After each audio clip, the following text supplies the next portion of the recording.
This podcast contains our own personal views, not associated with any organisation. Coronial contains descriptions of death inquests that may be graphic and disturbing to some listeners. Discretion is advised. It's going to be a compilation episode. We're going to be talking about the inquest into the death of Adelene Leong Huey. She was ejected from her seat on the Airmaxx 360 amusement ride. She was 8 years old at the time of her death, which occurred in September 2014 at the Royal Adelaide Show. The Airmaxx was imported into Australia from Spain in 2013 by their Australian-based owners. According to the business plan, the Airmaxx needed to be open to the public 13 hours a day during the multiple shows that it operated, with a patronage of about 58% capacity, which would generate a per-day income of about $26,000 in order to be profitable. The design and registration was never completed. After the PR was issued, it was never examined by authorities again until after Adeline's death. The ride should not have been allowed to enter the showgrounds. Hi everyone and welcome back to Coronial. I'm Emma. I'm Georgie. And I'm Alice. So I'm just going to talk to you about a few of the other people's experiences of the Airmaxx at the Royal Adelaide Show. So the coroner obtained some information from multiple different people who'd been on this ride, and I haven't included all of them, but I'll go through some of them. And this is in the 6 or so days before Adeline's death.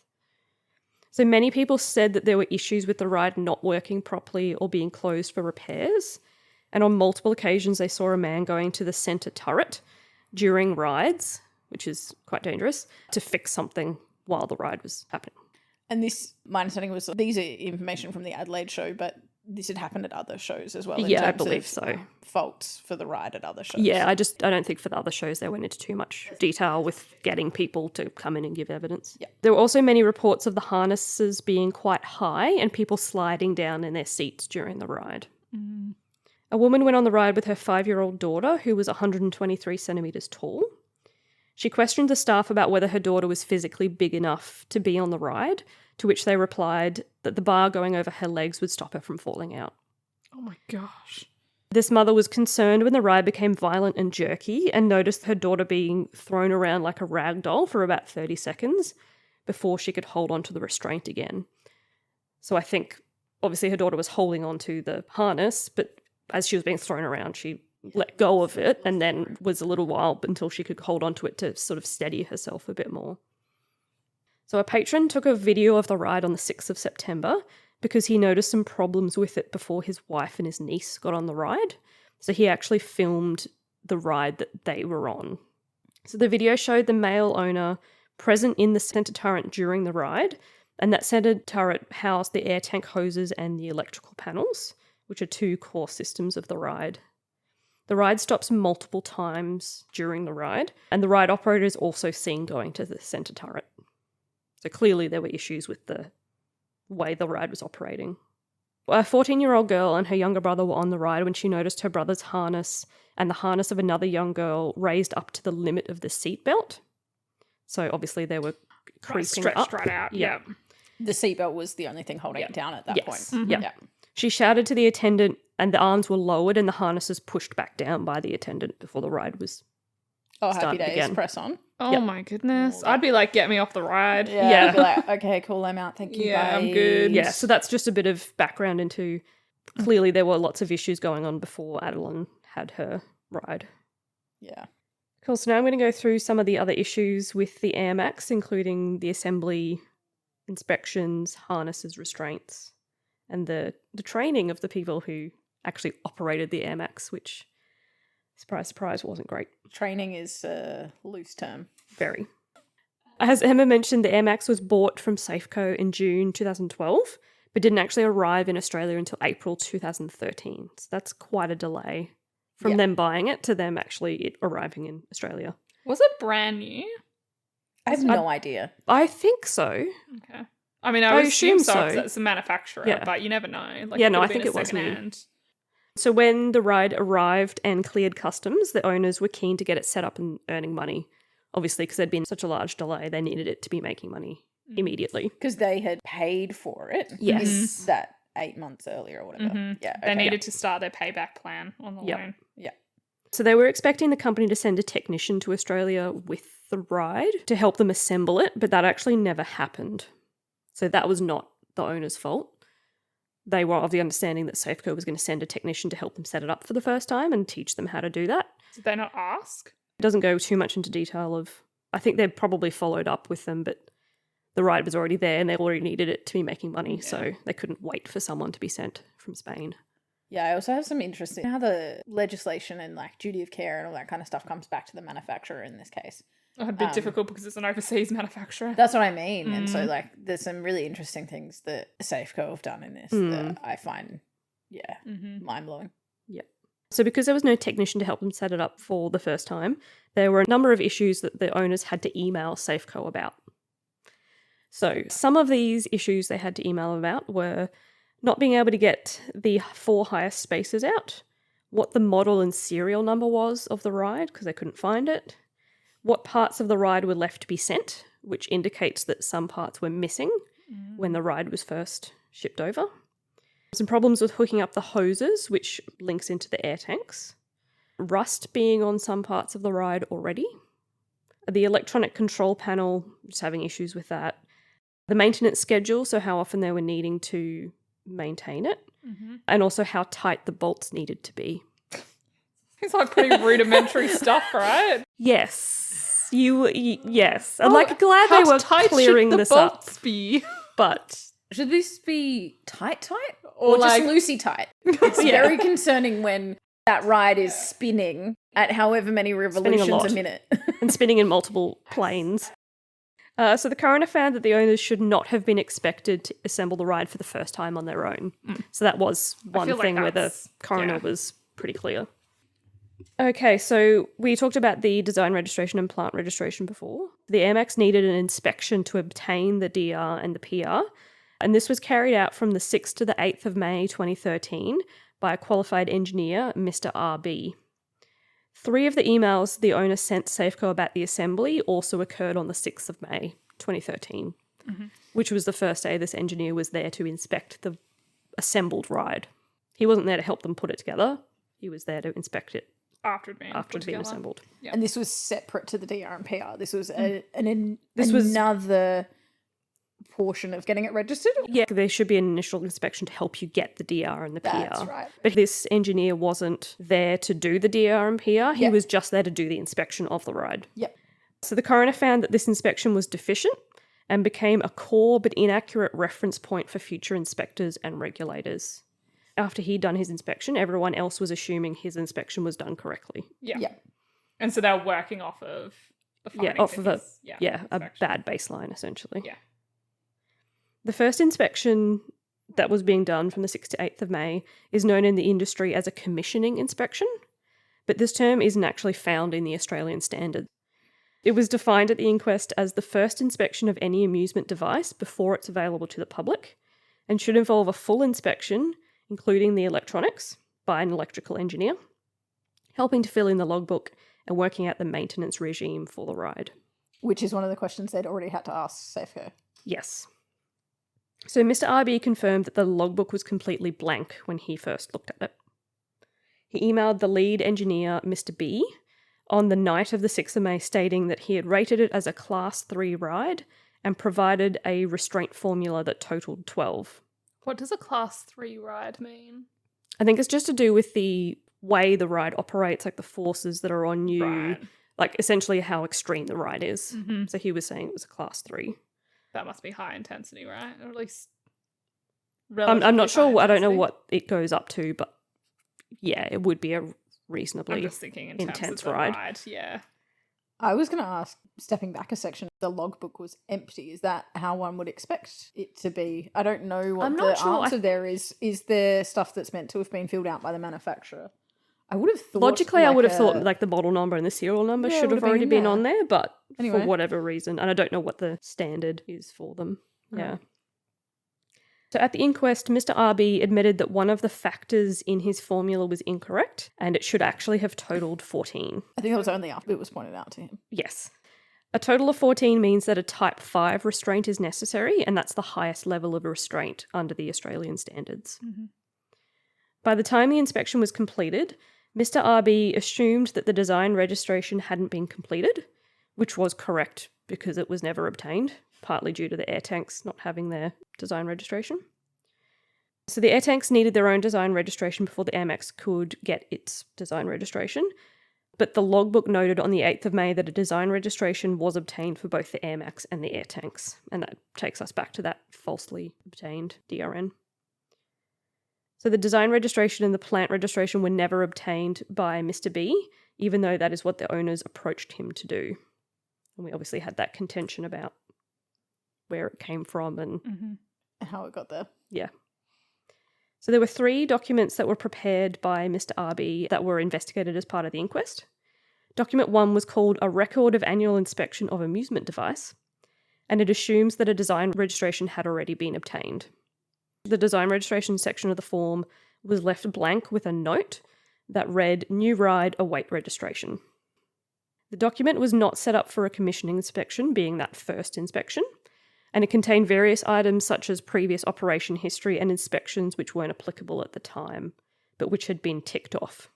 So essentially they're using a form that was meant to be the regularly scheduled inspection, not the first inspection. And it sounds like he's done a tick and flick without Yeah. really thinking about what he's actually approving in his review. Yeah. Okay. It's just like, yep, cool. Done. I can see how that could easily be done if this is what you do all day, every day. Yeah. And that he feels confident in terms of his inspection, but I guess also at the same time, clearly... A bit misguided. Yeah. So the document also had a ticked item that stated the electrical installation is safe to use or operate. Mr. RB said he assumed a full electrical inspection had been done prior to the 6th of May because he saw an entry in the logbook saying electrical contractor and did not confirm this with the owners. But he also said the logbook was empty. It's empty, yeah. Okay. So Okay. there's contradictions there. All right. No electrical inspection had occurred at all. Mr. RB agreed that he should not have signed the document at all or provided it to the owners for the logbook because clearly it was inadequate and incorrect. Yeah. I would agree. Yep. Document 2 was called Device Setup Details and Loading and Operating Restrictions and was only partially completed. Mr. RB originally wrote on the form that the minimum height for the ride was 110 centimetres, but this was then erased with whiteout and 120 centimetres was written by Ms. S. Okay. The only source for this information was the owners, and Mr. RB didn't do any research himself as to what the minimum height should be. So he was taking their word for it. So he stated that he thought it was acceptable for ride owners to fill in the details on the form as long as they were correct. Well, yes, as long as they are correct. Yes. But Key theme there. you've not confirmed that. There's really there's a lot of incorrect information and forms going on. Yep. Mr. RB couldn't find any documents which stated the recommended operating speed of the ride, but the form was filled out with 10 revolutions per minute. He did not attempt to find out the recommended operating speed, which was actually 8.5 RPM. Safeco also recommended that the speed be lowered if there were mostly children on the ride, and Adeline's ride was set to 10 RPM. Document 3 was called Ride Restraint and Loading Plan Assessments. It was signed by Mr. RB as the inspecting engineer, but he allowed the owners to make changes to it after he had signed it. He gave them permission to change it? Or they changed it post? Both. So for the questions about the minimum height requirements, he wrote TBA, relying on the owners to get back to him about the height that Safeco specified. But then Ms. S wrote in 120 centimetres herself. Okay. He didn't use the height information from document 2, where they had 110 then white out, because he was uncertain about the accuracy of that information. That raises some flags. Yes. He wasn't 100% convinced that it was accurate, but still didn't do his own research to figure out what it would be. He relied on the owners. Okay. Yep. The document also contained the formula error for determining the restraint type needed for the ride. It was noted as type 4, but should actually have been type 5. The Airmaxx wasn't fitted with type 5 restraints, and investigators found that they weren't even compliant with type 4 restraints. So even if you're working on his incorrect total being correct, they still didn't meet that standard. Mr. RB admitted that he couldn't have made a proper assessment of the restraints because he didn't know the minimum height of the people who would Makes go on the sense. ride. He also should not have classified the restraints as part of the commissioning inspection because this was a matter for the design registration, which was never completed. So again, raises a flag of like, why has this not already happened? Because shouldn't this have happened based on your design Well, I think this registration, or- inspection was how you got the design registration, but he couldn't actually do it properly without having the design registration. Very confusing. Yep. Mr. Arby ultimately classified the inspection as a structural visual inspection, not a commissioning inspection or an annual inspection. So even though he's using some of the paperwork for an annual inspection, some of the paperwork for a commissioning inspection, in the end he's like, yeah, it was more just I looked at it to make sure it was structurally sound. Which it wasn't anyway. No. And this was the basis for all other inspections, and it was Do you talk about fundamentally also flawed. that he had never inspected anything with a Type 5 restraint anyway? No, I don't mention that. So. Oh my gosh. So like he also So was he's unaware. unqualified. So when questioned about knowing what a Type 5 restraint involved, he also then said he had never inspected a Type 5 restraint, or it was Did not he of the know how understanding- to inspect? No. So he said if I was asked to do that, I would not be able to, and so I'd have to ask someone else to do it. Yeah, because I think the essentially. rides he'd looked at before only had a max of type 4. Yeah. So he was not So qualified. he was not qualified to do the inspection. He wasn't qualified to do a Type 5 restraint inspection anyway. So had he calculated the number correctly, he would have had to have then been like, okay, I can't do the rest of this. Which then means that maybe the inspection would have been done correctly. Maybe. Like if someone else had been yeah, involved, potentially. they might have picked up on some of the stuff. Yeah. We'll never know. Yeah. So harnesses and restraints. So the restraint for each seat had a 3-tiered locking system.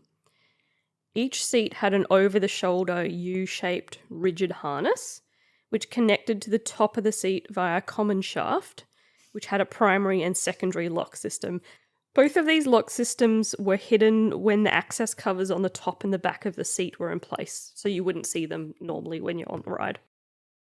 There was also a latch and crotch belt which attached from the front base of the seat vertically up to the bottom of the rigid harness.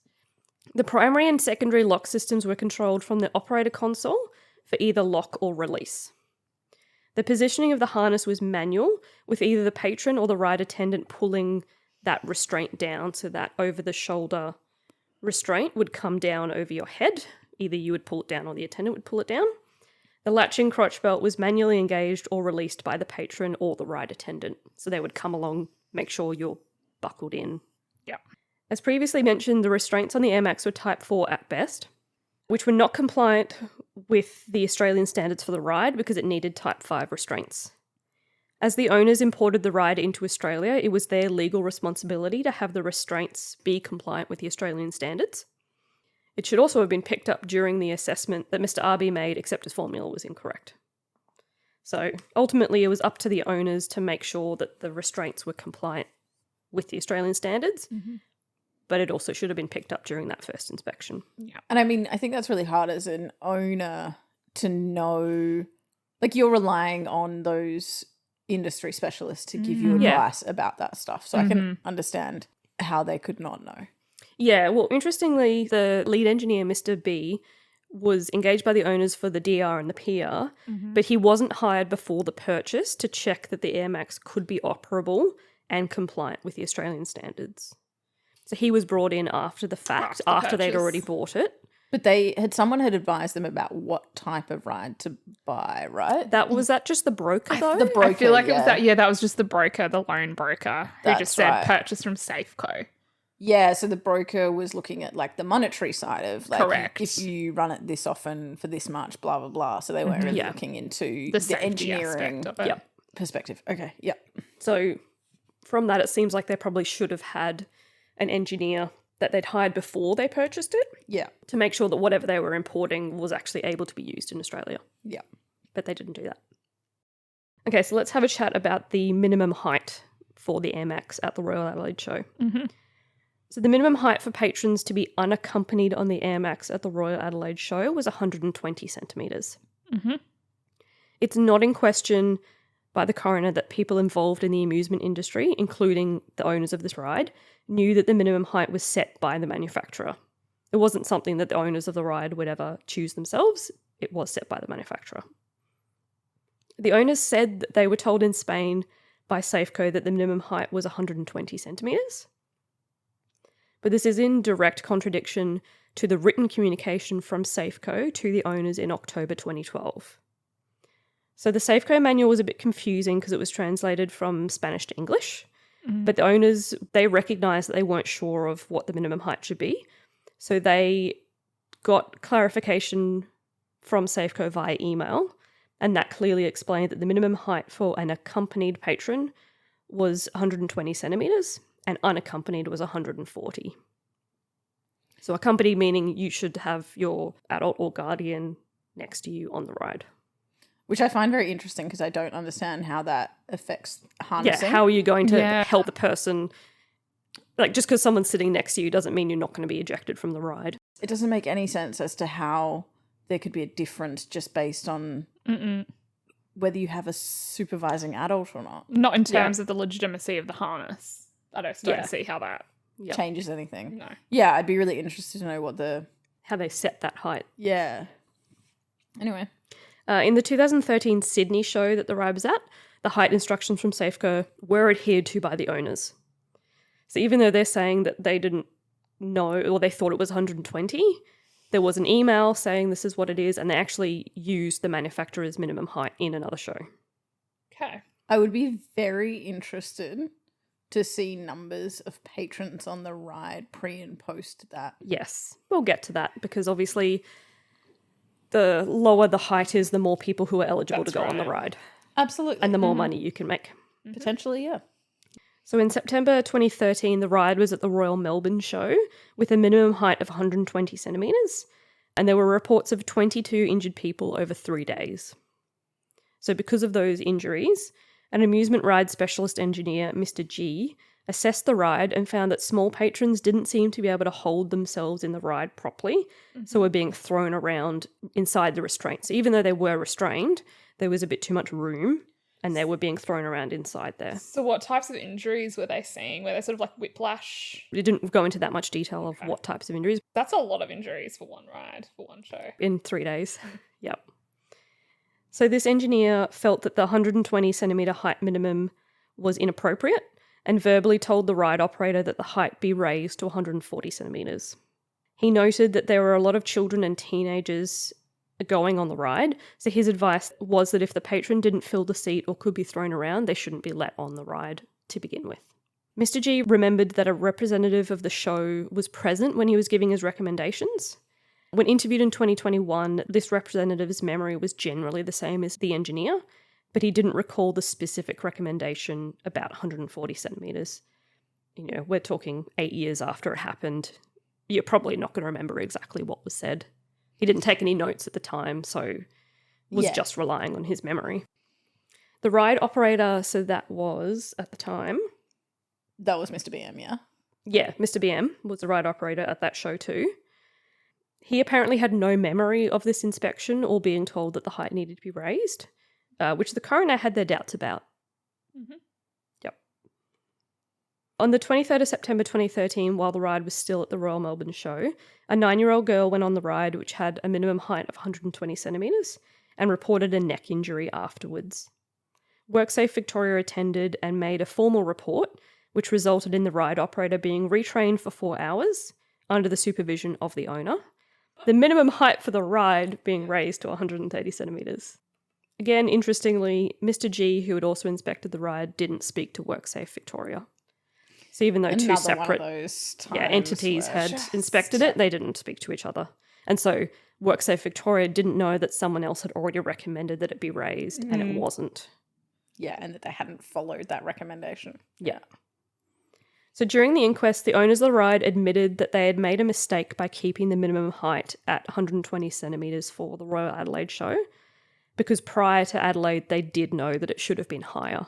Yes.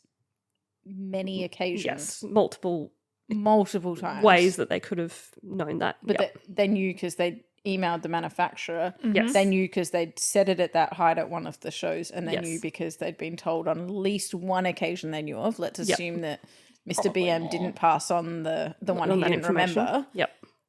They still had WorkSafe come and actually investigate that particular show. The owners acknowledged that the higher the minimum height was, the less tickets could be sold. So conversely, the lower it is, the more tickets you can sell. Mm-hmm. So clearly there was a financial motivation to keep the minimum height at 120 centimetres to be able to sell more tickets and make more money. Yep. So Adeline's height at postmortem was 137 centimetres and she was of average build. She was wearing boots on the day of the ride, which police measured as having a heel height of about 30 millimetres, which in theory elevated her height to a maximum of 140.1 centimetres. Video footage of Adeline showed her walking up the access stairs and across the deck of the ride like she was walking on stilts. And there was also no evidence that she was measured before the ride. So if Adeline was measured without her shoes on, she did not qualify to be on the ride unaccompanied, according to Safeco's standards. Unfortunately, that wouldn't necessarily have stopped this from happening, even if she had been accompanied on the ride, because all of the issues with the harnesses and restraints. So this is a very interesting and dodgy part. So the page of the Safeco manual which stated the minimum height was never found in the logbook for the Airmaxx. That page of the user manual was missing. And so that was incredibly significant because it meant that the inspectors and engineers didn't have access to that information when they checked the logbook. Because if it had been there, they would have looked at the logbook and seen that this was the height and been like, okay, well, this is what you need to be following. Mm-hmm. But it wasn't there for them to refer to. And I'm guessing there's no evidence of when. Ooh, this is where it gets even better. Okay. So after Adeline's death, this page of the user manual turned up in triplicate in a separate green folder belonging to the owner's son and was given to authorities the day after Adeline's death. So neither of the owners could say why this page was in a separate folder and gave evidence that the user manual and logbook were always with the ride and nothing had been deliberately left out. Certainly not. Yeah, so the coroner found that that page of the manual was deliberately not made available to inspectors and regulators so that they wouldn't find out what the manufacturer's minimum height was. But how did this manual come? Like, had they torn it out or was it like just separate pages? It sounds like it was printed? probably like a printout, yeah.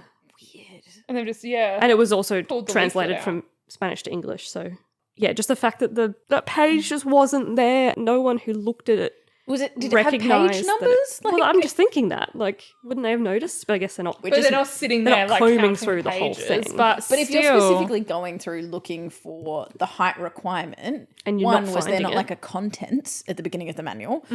Was there not a standard stepwise thing that you'd be like, oh, the height requirement probably would fit in this part of the document? You would think so. Why You would can't I think find that it? these inspectors would have some knowledge of just what's included in an amusement ride inspection. But it makes me think that they've just never been provided with the manufacturer's manual, because a lot of that, like Potentially. first engineer who did the commissioning the first inspection. Yep. seems like he was never even provided the manual. No, and like potentially it was after that inspection that They put the manual and the logbook manual was together. there. Yep. But again, it just seems like, why would the first guy have never looked at the manual? Yeah. And then maybe, again, because that first thing has been ticked off, no one ever bothered to ask Yeah. about the manual, all that kind of stuff. But them claiming that the manual was always stored with the logbook also just does not make sense by the amount of inspections that we talk about have insufficient information. Yeah. Mr. N was an engineer hired by SafeWork to review the Airmaxx in terms of its restraints and the height of the patrons. He did some reenactments and tests with two 10-year-old girls who were over 120 centimetres, so they were 140 and 143 centimetres. He found that even with both the primary and secondary lock systems engaged, the girls were able to move out between the restraint harness and the right-hand side of the seat. Oh, so like, yeah. Sort of around to the side of the harness. Both the girls could also climb out through the front centre section of the harness. Oh, so they could position their shoulders like in and Yeah, go they could through fit their body in that section. through that U, Yeah. the inside, like the open bit of that U, to get out of the ride. This fact meant that even though they could be on the ride based on Safeco's minimum height limit, which we'll get to a little bit later, the restraints were not adequate to keep them safe. So they could be on the ride according to Safeco's guidelines, but it still wasn't safe for them because they could still get out of I wonder the which harness. chairs that was tested on. Yeah, I have a feeling they I would have thought they would have done it on the same seat she was in, but I'm not sure. Okay. So now we'll talk about the training and the actual operation of the Airmaxx at these shows. So Mr. W, the male owner, seems to have been trained in the operation of the ride by Safeco when the owners visited Spain in June 2012. The training logbook showed that Mr. W trained and assessed all 3 other ride operators, including Ms. S.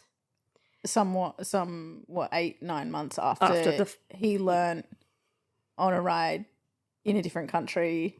Yes. And then built his own, remembered himself, and then taught other people. Yes. Okay, cool. Yep. Going on. You nailed it. Interestingly, it's recorded that Ms. S was trained on the 3rd of April 2013, but the month and year for the entry are in purple pen and the day is in blue pen. And it arrived in Australia. Yes. It didn't arrive into Australia until the 3rd of April, which was the same day. And it wasn't assembled until the 4th of May. Yes. So she was trained on a ride that had only arrived that day and wasn't set up yet. Yep. Cool. Okay. Cool. All right. When asked about this in the inquest, Ms. S claimed that she either made a mistake or guessed the date when she filled it in. Oh my goodness. I would have thought you would have been filling that in At the time of doing the training, yes, you would think so. Okay. But the fact that it was in 2 different coloured pens... A bit odd. Yeah. So there was one main operator for the ride from 2013, Mr. BM, and he was the one operating Adeline's ride at the time of her death. He had been working in the amusement ride industry from a young age and considered minimum heights as the most important consideration when allowing people onto rides. He believed the correct way to measure a patron was without their shoes on, and he discouraged patrons he thought had unsuitable builds, so either extremely thin and or child or heavy. Right.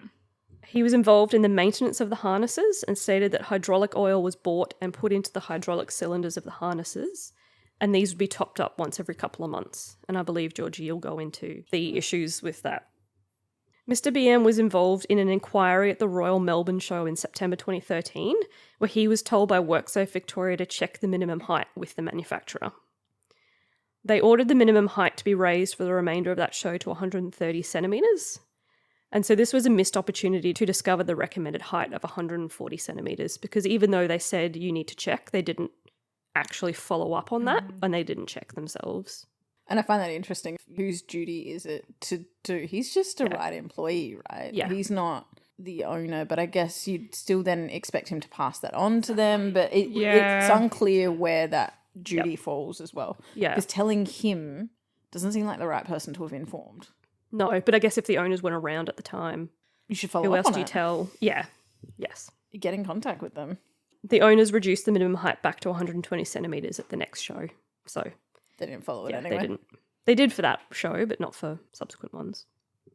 So there was another employee, Ms. B. She was employed as an attendant who mainly worked in the ticket box, but she also worked as the deck attendant, so the one helping people with their harnesses and that sort of thing. She wasn't given any paperwork to study or any written instructions about securing patrons with the harnesses. So even though she was trained, there wasn't any written instructions for her to refer back to. She did have her own standards, whereby she wanted the harness to touch the chest of each patron, no matter what their build was, and would push the harness down more on each patron when double-checking before the ride started. And from their locking mechanism, the more you push it down, once it's lowered, the way it's designed is that it's meant to stay at the lowest possible position that it's pushed down. Yeah, it's like those lock things, right, where it like slides down it's got, and you can't go back. Yeah, which we'll talk in more depth than I ever wanted to learn about hydraulics shortly, but that actually is probably the right premise for her to have used to lock it further in place for those individuals. Yep. She was also involved in some maintenance of the ride, such as checking bolts on the seat using a torque wrench. Oh, I don't remember that bit. Okay. So even though she was ride attendant, she was involved in some of the maintenance. Yep. Okay, sure. Yep. Ms. M was hired as an attendant for the Adelaide show, and she only had a couple of hours of training before she started working, and that included being told the minimum height was 120 centimetres. Mm-hmm. She was the only deck attendant when Adeline got on the ride, and stated that she checked her harness a couple of times.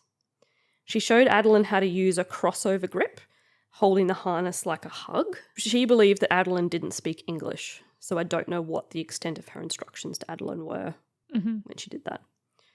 She said she made sure the harness was all the way back, as in as close to Adelene as it could be, and remembered that she'd buckled Adeline's seatbelt.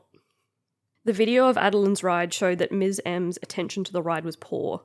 She admitted at the inquest that she didn't know at the time that Adelene had been ejected from the ride, so clearly she didn't see Adelene in distress or hanging by her foot. So even when it happened, she didn't realise that it had happened because she wasn't paying attention.